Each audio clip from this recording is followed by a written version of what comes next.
is Dateline Friday, June 14, 1996. Tonight. What started on this court. The Knicks have defeated the Bulls 87 to 77. Landed this man in court. Do you believe you're innocent, Dexter? Yes, sir. A celebration on the street. Bullets fired into the air, an open window, and a woman is dead because some dope decided to celebrate the Knicks basketball victory. But is that the whole story? Was the wrong man put on trial?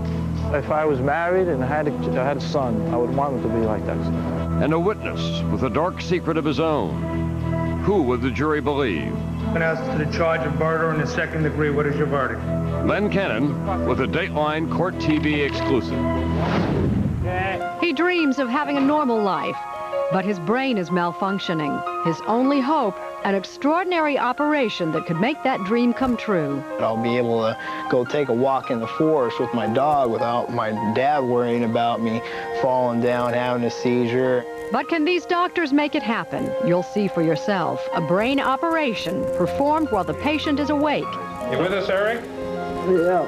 Okay, remember you're in the operating room. If anything's bothering you, would you tell me? Will this delicate operation work? Will it last? Bob Bazell takes us on a fascinating journey inside the human mind. Dateline with Tom Brokaw, Jane Pauley and Stone Phillips, plus Katie Couric, Bryant Gumbel, and Maria Shriver. From Studio 3B in Rockefeller Center, here is Tom Brokaw. Good evening. It began as an act of triumph, a moment best described as reckless revelry. It ended a split second later in tragedy, and it left a jury facing a choice that could have meant decades behind bars for one young man. A woman was dead. That fact no one could dispute, but contradictions and questions would arise from almost every other part of this case. What really happened? Tonight, you be the judge as Len Cannon brings you this Dateline Court TV exclusive.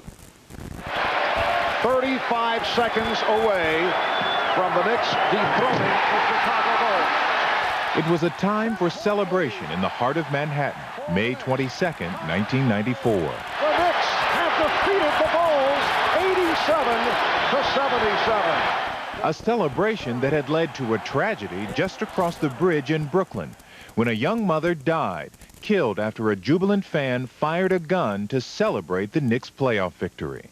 Before it was over, this low-profile trial would raise important questions about the criminal justice system, about the willingness of prosecutors to cut a deal to win their case, about the unwillingness of witnesses in the inner city to get involved with the system at all, no matter what the cost to justice.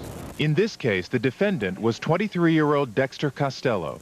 Even though he had no prior criminal history of any kind, he would be prosecuted to the fullest extent of the law, murder in the second degree. I think what he did was appalling. A woman is dead because some dope decided to celebrate a Knicks basketball victory. Brooklyn District Attorney Charles Hines had little sympathy for the accused, citing a depraved indifference to human life as the basis for a murder charge. You see, one of the problems with the case is that a number of the witnesses described it as an accident. It was quite different than an accident. The prosecution's theory of what took place on that fateful Sunday afternoon is of a group of 8 or 9 men walking along this Brooklyn sidewalk just after the Knicks' playoff victory, when one of them, the defendant, Dexter Costello, points a 9mm handgun in the air and starts firing in celebration. Prosecutors say at that moment, Tessa Warren leans out of her third-story apartment window after hearing gunfire, when one of those seemingly random shots fired by the defendant ricochets just outside her window, striking her in the chest and killing her. The people call Ian Azur.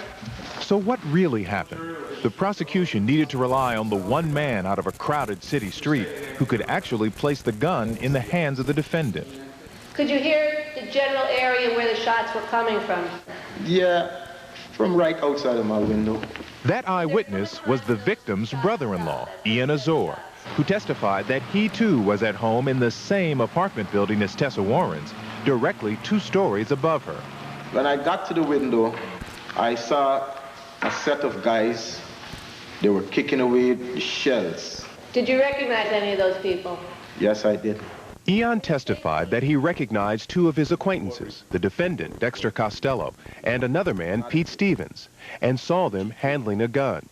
It's what he saw Dexter do with that gun that would become the cornerstone of the prosecution's case. He took the gun from Pete. Who took the gun? The defendant. And as he turned, down his head like this. Indicating putting his head down with his chin towards his chest. Yes, and threw his hands in the air. Indicating holding his right hand fully extended in the air. Right. I immediately threw myself back inside.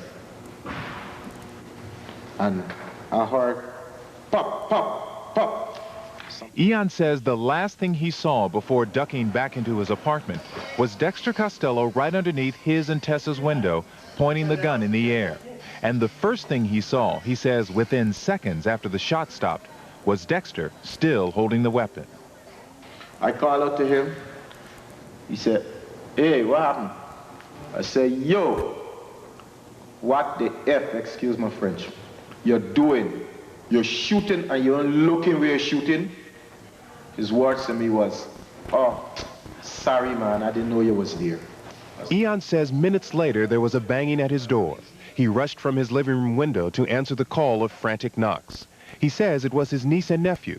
The children led Eon 2 floors down to where he would find a dying Tessa Warren lying near her window. I ran to her and I picked her up. I said, T, talk to me, now tell me something." And she just, and that was it. What did you do after that happened? I said to my mother-in-law, "I know who did it." Eon testified he raced down the steps and out of the apartment building. Determined to confront Dexter, he ran across the street to a bakery where he had last seen him from his window. It was there, he says, that Dexter admitted he had fired the gun. I said, "Dexter, come. You just killed Tessa." He said, "No, man, I shoot up in the air." I said, "Dexter, Tessa went to the window, you're not Tessa." He said, "Oh, God." When we talked with Ian Azor months after Dexter Costello's trial, he recounted those moments immediately after the shooting. I told him, I said, "Dexter, I got to give you up." The shock, the shock. It was like, I can't believe that Dexter really did it. Are you absolutely convinced that Dexter is the one that fired the shot that killed Tessa? No one else could have done it. No one else. Azor's testimony against Costello seemed damaging enough, but the prosecution backed up his testimony with physical evidence. I observed ballistics evidence which would discharge shells. Police never recovered the firearm allegedly used by Dexter Costello that day, but they did recover an empty clip and 12 discharged shells on the sidewalk underneath Tessa Warren's window. Also, a ballistics expert and the medical examiner's testimony concurred with the prosecution's theory. The bullet that killed Tessa Warren was fired from the sidewalk where Dexter Costello was seen standing. The shell casings are 9mm, and the bullet removed at the morgue is a 9mm. So far, all of the evidence appeared to be pointing directly at Dexter Costello. But as strong as the DA's case against Costello seemed, had they proved their case beyond a reasonable doubt? Remember, no gun was ever found, no fingerprints. And why had only one person out of a crowded city street been able to identify Costello as the shooter? It turns out the jury still had a lot to learn about the astonishing background of the prosecution's star witness and about who else might have been firing the gun that afternoon. You'll hear the answers to those questions about this case and the defendant, Dexter Costello, speaking out in his own defense when we come back. I never had no gun in my hand. So you admit to being at the location where the shooting happened? Yes, sir. But you deny shooting a gun? Yes, sir. Don't know what to get your dad? There's only one store that has it all, from tools to ties, and that's Sears. Get him one of these Craftsman tool sets, only $19.99, each a $30 value. Or get this Sony camcorder for only $599.99. Plus, with all camcorders, you can get a free starter kit and 0% finance charge till January '97. So make Dad happy. Make it to Sears by Father's Day.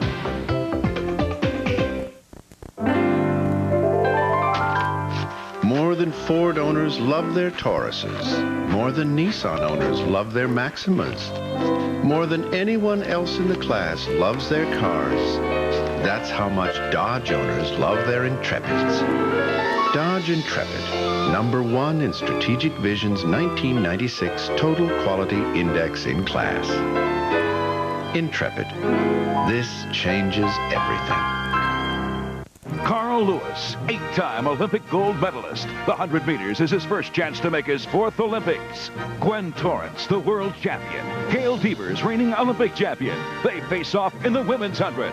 Live, the do-or-die U.S. Olympic track and field trials. Saturday night at 8 Eastern and Pacific on NBC. Saturday on Today, heroic firefighters and their stories of courage. Plus winning tips on how you can make the best homemade beer.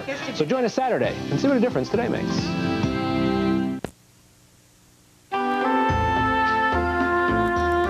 Dateline Friday will continue after this brief message. My mom was the most magnificent cook. When I was young, I'd just eat and eat and eat and eat and eat, and I'd burn it off. I had a lot of energy. Gosh, I ate so much, I couldn't believe it. But I've never been on a diet in my life. That's why Equal is so super. I mean, you just put a little of it in your tea or your coffee. Equal really tastes great. It tastes just like natural sugar. Sugar has calories, Sweet and Low has saccharin, Equal has neither. Sure, I'm doing it right. You build a razor with a precision groove to help the Norelco lift and cut system shave closer than ever before. And what do you get? The Norelco razor, our closest shave ever. Energizer introduces the world's first on-battery tester. Just press the dots to make sure your battery will keep going and going. With a battery like this, we don't really need a big-time celebrity. Hey, what's your big idea this Father's Day? Excuse me, but Dad loved the Sound of Thunder CD I bought. I don't think so. At JCPenney, we've got what Dad really wants for Father's Day on sale. And the jellies of the month we gave him? We? Save on a great selection of sports shirts like Hunt Club, Dockers, and Arizona Jean Company, or Stafford dress shirts. How about these great-looking shirts?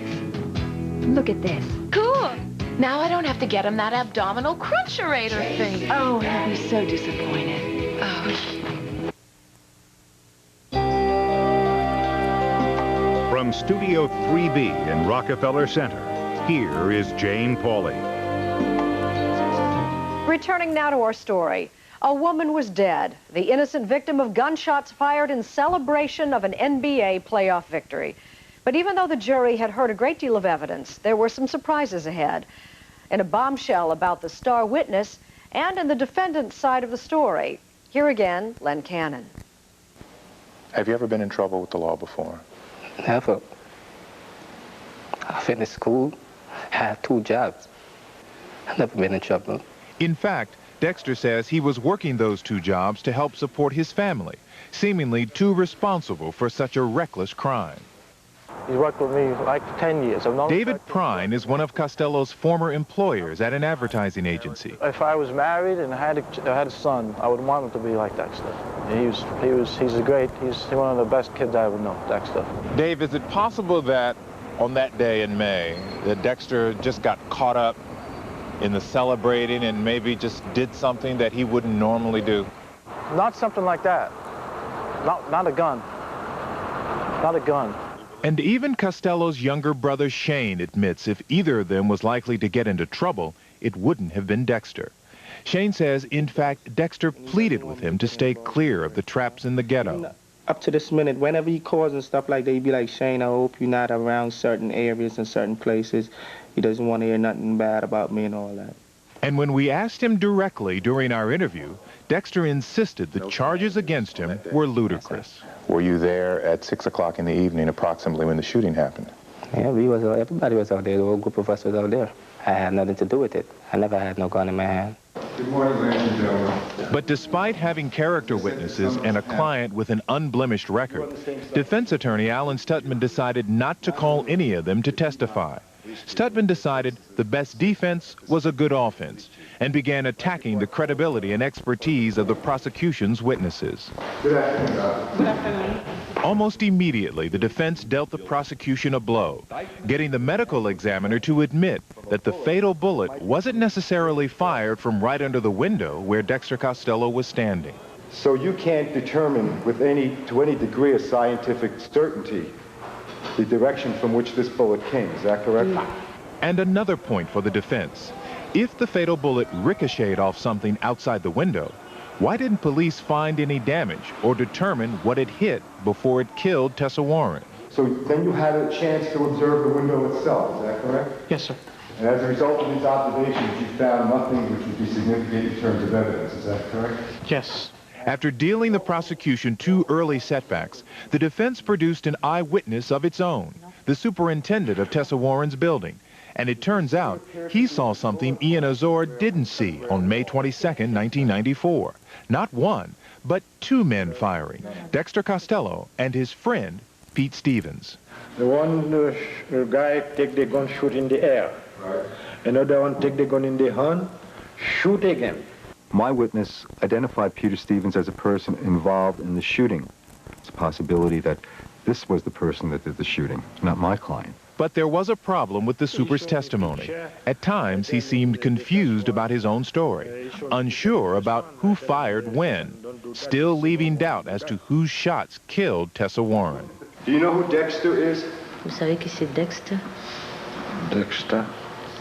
So the defense then began an all-out attack on the prosecution's star witness, blasting the credibility and character of Ian Azor. Ian Azor positively identified out of a crowd your client. Well, I have problems with the credibility of Ian Azor. We have to understand that everything in somebody's background can affect their credibility.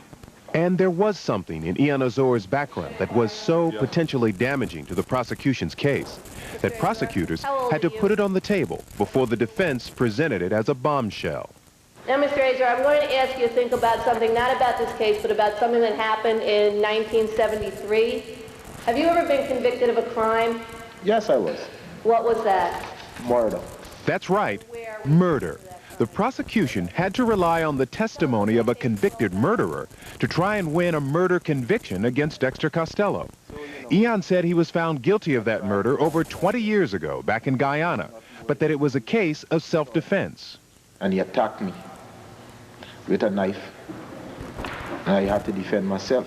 It turns out a Guyanese court not only convicted Azor of murder, but sentenced him to death.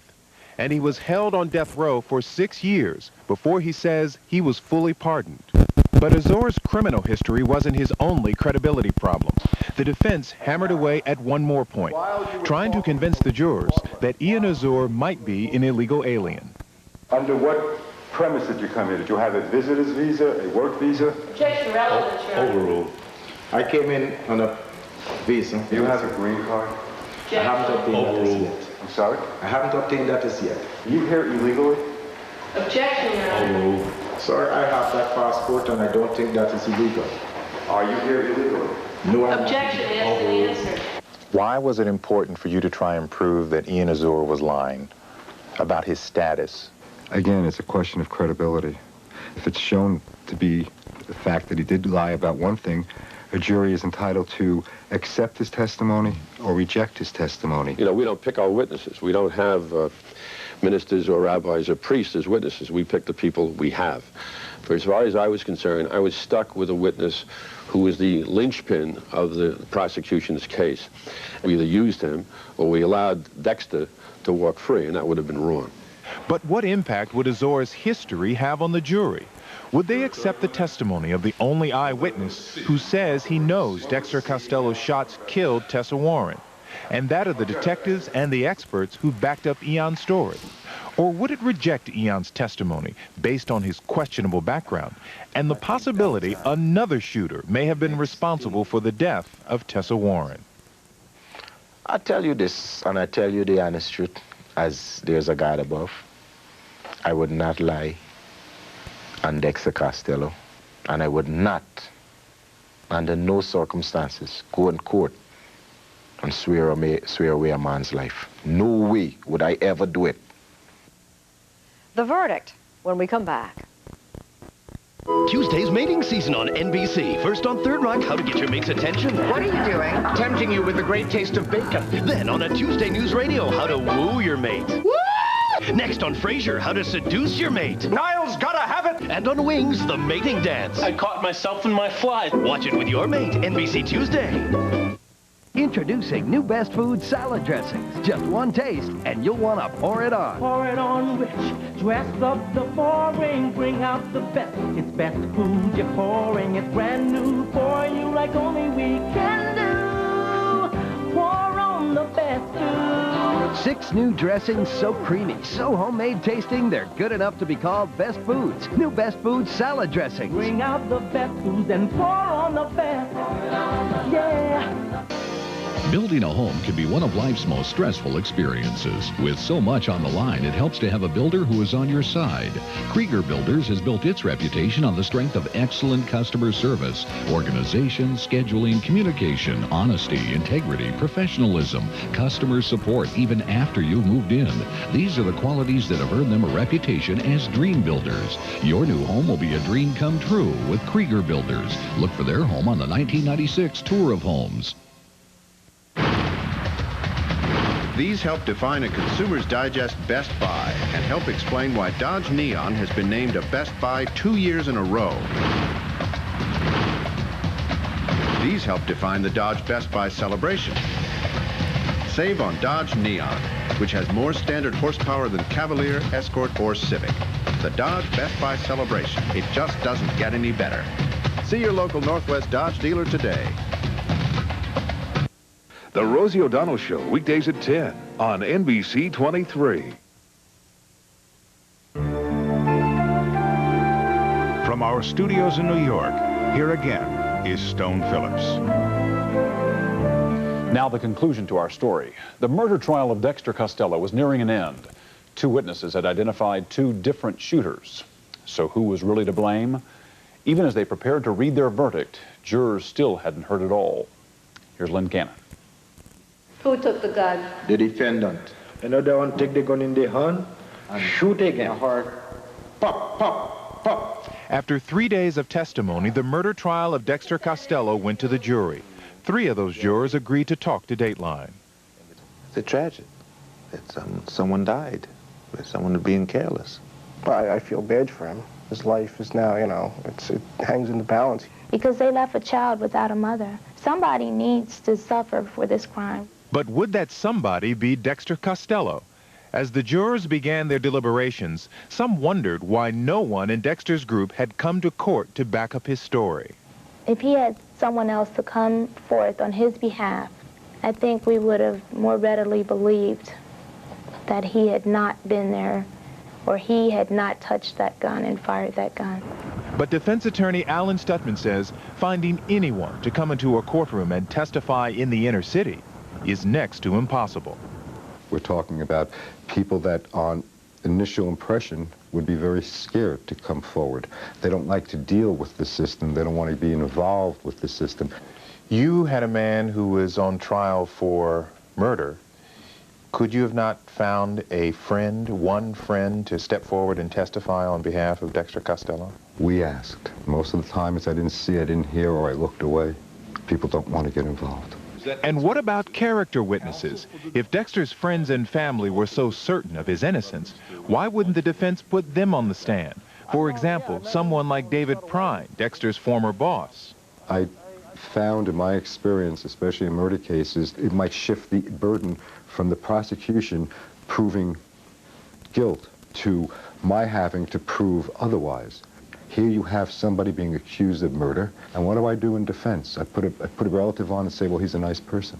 I don't believe that that would carry much credibility with the jury. With character witnesses not an option for the defense, Alan Stutman says he and a private investigator went from door to door on that Brooklyn street, looking for someone, anyone, to exonerate his client. They failed. Everybody was scared in a way, probably frightened retaliation or whatever, because that's how it goes in the ghetto. Dexter's brother says his mother, an employee at a Brooklyn nursing home, spent most of the family's life savings trying to help clear her son. You could only have the best what your money could afford. Whatever her money bought, the savings that she had, that's what she had to use. You are at this time the defense rests. Yet for all it cost them, testimony in the murder trial lasted only 3 days. And when the case went to the jury, the only defense eyewitness it could rely on was the building superintendent, whose testimony Alan Stutman himself admits was confusing at best. Why he was confused, it could have been the pressure of the cameras, it could have been pressure of being in front of a jury, I don't know. But he did, in a way, testify consistently at one point. But was it convincing? As jurors continued their deliberations, it was clear they had all agreed on one very significant point. No matter what Dexter now claims. He was handling a weapon, and he did fire. And firing a weapon in a city, it could hit somebody. He should know better than that. But even if Dexter was firing the gun, could the jury be sure it was he and not Pete Stevens that killed Tessa Warren? There were 2 shooters in the case. So we figured one of the fatal bullets came from one of those shooters. Which one we couldn't determine. Anytime Pete's name was mentioned, it was always an objection. And I kept saying, what is it that they don't want us to know about this other shooter? In fact, there were a lot of things about Pete Stevens the jury didn't hear. For instance, Stevens has other felony charges pending against him, including one for selling cocaine and another for criminal possession of a weapon. But despite those indictments, Stevens remained free for over a year after Tessa Warren's death. And a police source says prosecutors even chose to offer Stevens a deal in return for his testimony against Dexter Costello, a young man with no criminal record. It tells me that they took, the police or the district attorney took the easiest way out, the path of least resistance. They had somebody identifying the shooter by name, and rather than investigate to see if there were any other possibilities, they just focused on him and arrested him. Do you think someone else was responsible for the death of Tessa Warren? Yes. I think his name was Peter Stevens. Police say Pete Stevens eluded them for months while prosecutors prepared their case against Costello. And it wasn't until after the Costello trial began, some 16 months after the shooting, that Stevens was finally placed under arrest. He's since been indicted on charges of reckless endangerment and criminal possession of a weapon. So why didn't the Brooklyn District Attorney's Office prosecute Pete Stevens in the first place? You were aware that there was another person there with a gun. That case is before the court, and I can't talk about it. Is it not possible, Mr. Hines, that Pete Stevens may have been the one that fired the shot that killed Tessa Warren? Are we absolutely convinced that he was there and had the gun? You're going to ask that question over and over again, and I'm going to give you the same answer, and we're going to waste a lot of film. I'm not going to talk about anybody else except Dexter, other than to say to you, if the person who handed the gun to Dexter could have been charged with acting in concert, he would have been. Stevens pleaded not guilty to all charges in connection with this case, as well as prior drug and weapons charges. But in the end, only Dexter Costello was tried for the murder of Tessa Warren.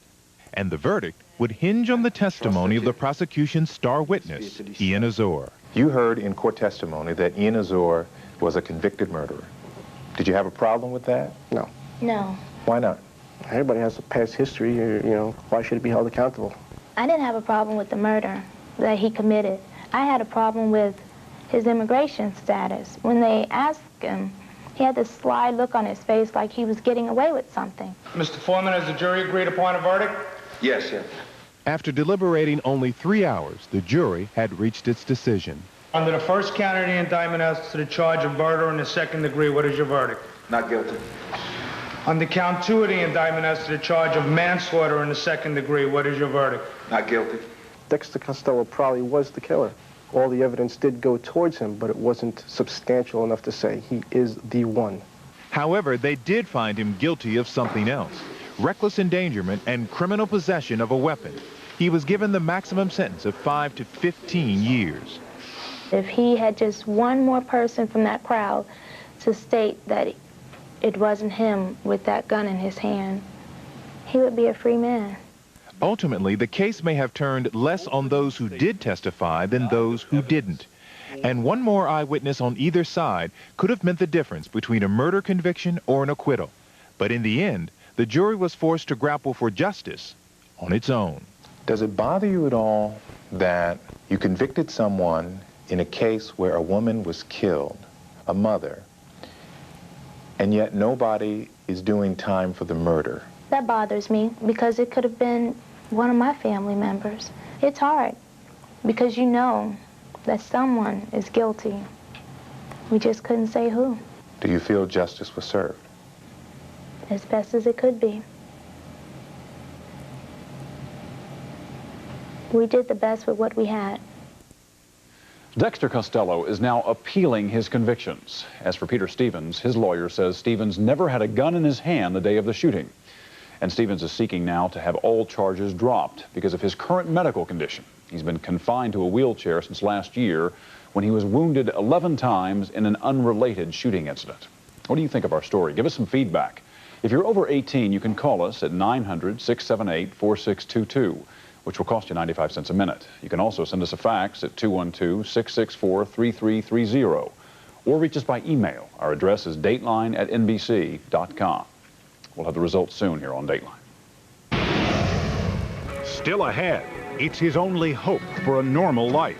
I just dread having to go through those terrible seizures. A courageous young man undergoes brain surgery while he's awake, and our cameras are there. You with us, Harry? Yeah. Will the gamble pay off? Are you sure you can handle this? Absolutely.